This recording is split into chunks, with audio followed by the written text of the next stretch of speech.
بسم اللہ الرحمن الرحیم شروع اللہ کے نام سے جو بڑا مہربان نہایت رحم والا ہے۔ طه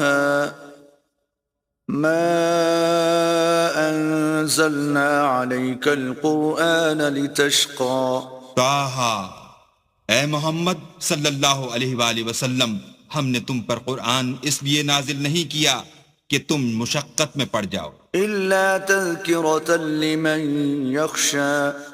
بلکہ اس شخص کو نصیحت دینے کے لیے نازل کیا ہے جو خوف رکھتا ہے۔ تنزيلا ممن خلق الأرض والسماوات العلا یہ اس ذات کا اتارا ہوا ہے جس نے زمین اور اونچے اونچے آسمان بنائے، الرحمن على العرش استوى یعنی خدائے رحمان جس نے عرش پر قرار پکڑا، له ما في السماوات وما في الأرض وما بينهما وما تحت الثرى جو کچھ آسمانوں میں ہے اور جو کچھ زمین میں ہے اور جو کچھ ان دونوں کے بیچ میں ہے اور جو کچھ زمین کی مٹی کے نیچے ہے، سب اسی کا ہے۔ وَإِن تَجْهَرْ بِالْقَوْلِ فَإِنَّهُ يَعْلَمُ السِّرَّ وَأَخْفَى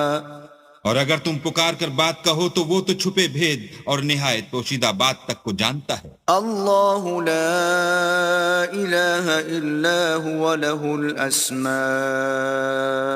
الحسنى